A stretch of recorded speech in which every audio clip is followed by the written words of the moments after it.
102 سال کی عمر میں وہیں رامیشورم میں انتقال فرما گئے۔ 15 پودے پوتیاں چھوڑ کر گئے تھے پیچھے اور ایک پڑپوتا۔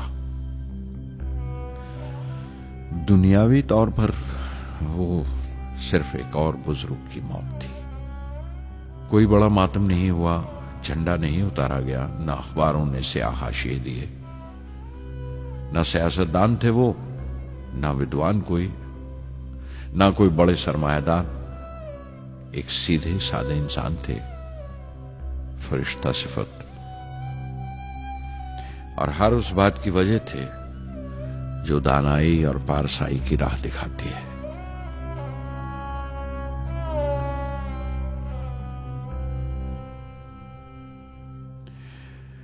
میں بہت دیر تک اپنی ماں کے پاس بیٹھا رہا، چپ چاپ، اور جب اٹھا تھمبا لوٹنے کے لیے تو اس نے روندھے گلے سے دعائیں دی مجھے۔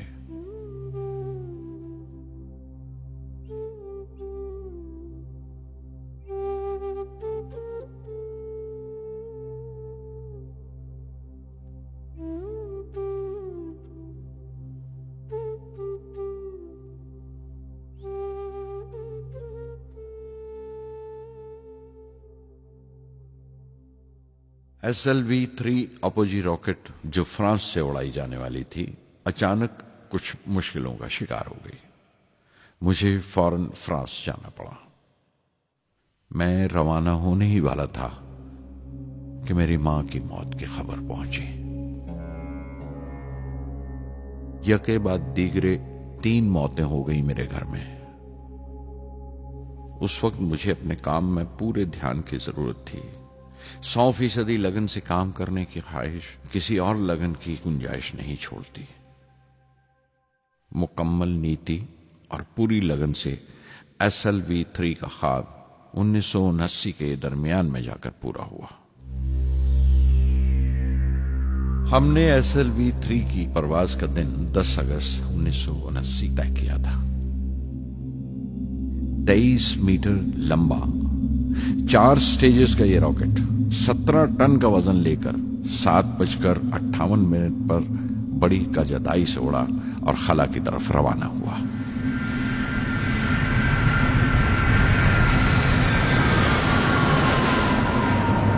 پہلی سٹیج ہر طرح سے پختہ نکلی اور بڑے آرام سے راکٹ دوسری سٹیج میں داخل ہو گیا۔ ہم سب دم بخود رہ گئے، سانس روکے بیٹھے تھے۔ ہمارے برسوں کا خواب آسمان کی طرف سفر کر رہا تھا۔ اچانک ہمارے خواب میں درار آئی، ہمارا سکوت ٹوٹا، ہماری خاموشی ٹوٹی۔ دوسری سٹیج قابو سے باہر ہونے لگی تھی۔ 317 سیکنڈ کے بعد پرواز ٹوٹ گئی۔ میری محنت اور امید چوتھی سٹیج کو ساتھ لے کر تمام ملبہ سری ہری کوٹا سے 560 کلومیٹر دور سمندر میں جا کے گرا۔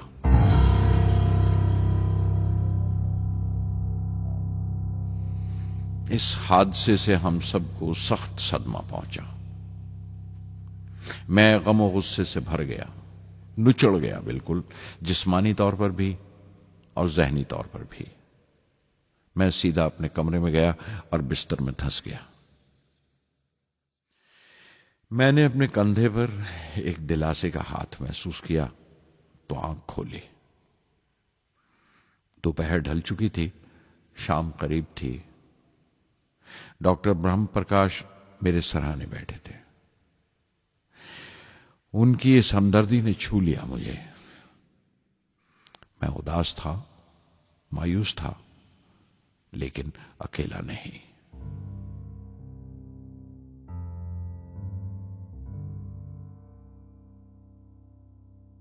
ہر شخص تکنیکی جمع تفریق اور بحث مباحثے کے بعد مطمئن ہو چکا تھا، سنتشٹ ہو چکا تھا، لیکن مجھے اطمینان نہ آیا اور مسلسل بے چین رہا۔ میں بے ساختہ کھڑا ہو گیا اور اعتراف کیا پروفیسر دھون کے سامنے، سر میرے ساتھیوں کو ناکامیابی کی وجہ دریافت ہو جانے سے اطمینان ہو گیا، لیکن میں اسے کافی نہیں سمجھتا۔ اس مشن کے ڈائریکٹر کی حیثیت سے اس غلطی کو بھی میں اپنی ذمہ داری سمجھتا ہوں۔ SLV-3 کی ناکامیابی کی ذمہ داری میری ہے۔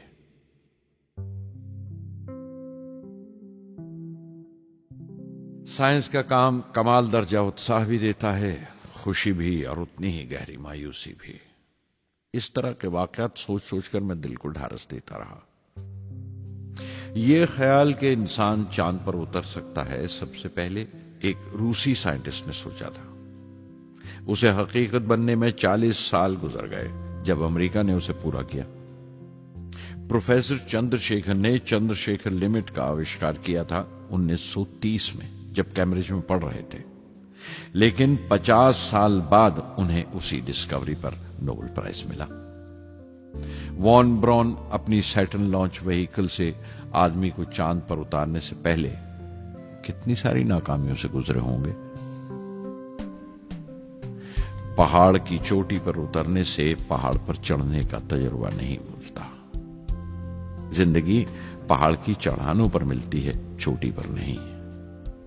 چڑھانوں پر ہی تجربے ملتے ہیں اور زندگی منچتی ہے اور ٹیکنالوجی ترقی کرتی ہے۔ چوٹی پر پہنچنے کی کوشش ہی میں چڑھانوں کا علم حاصل ہوتا ہے۔ میں ایک ایک قدم چلتا رہا، چڑھتا رہا چوٹی کی طرف۔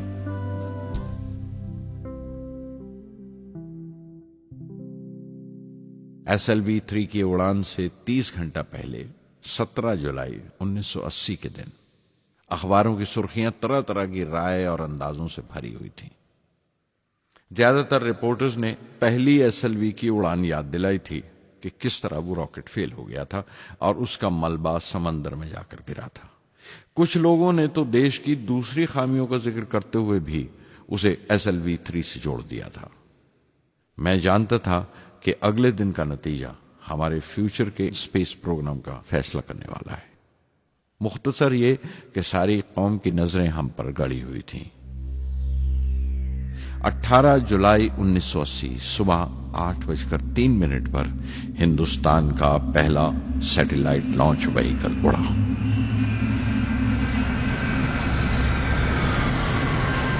میں نے روہنی سیٹلائٹ کا تمام ڈیٹا کمپیوٹر پر جانچا۔ اگلے 2 منٹ کے اندر اندر روہنی انترکش میں تھا۔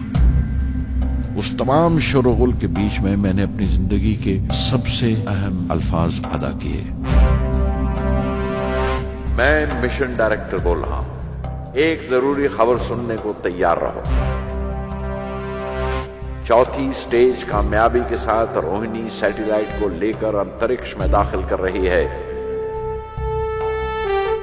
میں بلاک سے باہر آیا تو میرے ساتھیوں نے مجھے کندھوں پر اٹھا لیا اور نعرے لگاتے ہوئے جلوس نکالا۔ ساری قوم میں ایک جوش کی لہر دوڑ گئی۔ ہندوستان ان چند قوموں میں شامل ہو گیا تھا جن کے پاس سیٹلائٹ لانچ کی قابلیت تھی۔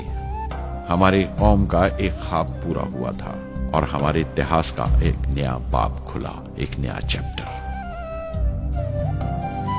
پردھان منتری اندرا گاندھی نے مبارکباد کا تار بھیجا اور سب سے زیادہ ہندوستان کے سائنسدان خوش تھے کہ یہ پوری کوشش سودیشی تھی، ہماری اپنی تھی۔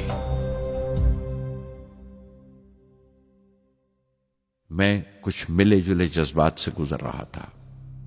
میں خوش تھا کہ پچھلی 2 دہائیوں سے جس کوشش میں تھا بالآخر اس میں کامیاب ہوا، لیکن اداس تھا جن لوگوں کی بدولت میں یہاں پہنچا تھا وہ لوگ میرے ساتھ نہیں تھے۔ میرے ابا، میرے بہنوئی جلال الدین اور پروفیسر سارا بھائی۔ SLV-3 کی کامیابی کے مہینے بھر کے اندر ہی پروفیسر دھون کا فون آیا ایک دن اور دلی بلایا پردھان منتری سے ملنے کے لیے۔ میری ایک چھوٹی سی الجھن تھی کپڑوں کو لے کر۔ ہمیشہ سے بڑے عامیانہ سے کپڑے پہنتا ہوں اور پاؤں میں چپل یا سلیپر کہہ لو۔ پردھان منتری کو ملنے جیسا وہ لباس نہیں تھا، میرے لیے نہیں، ان کے احترام کے لیے۔ سنا تو پروفیسر دھون بولے، کپڑوں کی فکر مت کرو، تم نے جو شاندار کامیابی پہن رکھی ہے وہ کافی ہے۔ ریپبلک ڈے 1981 میرے لیے ایک بڑی خوشخبری لے کر آیا کہ مجھے پدم بھوشن سے نوازا گیا ہے۔ میں نے اپنے کمرے کو بسم اللہ خاں کی شہنائی سے بھر لیا۔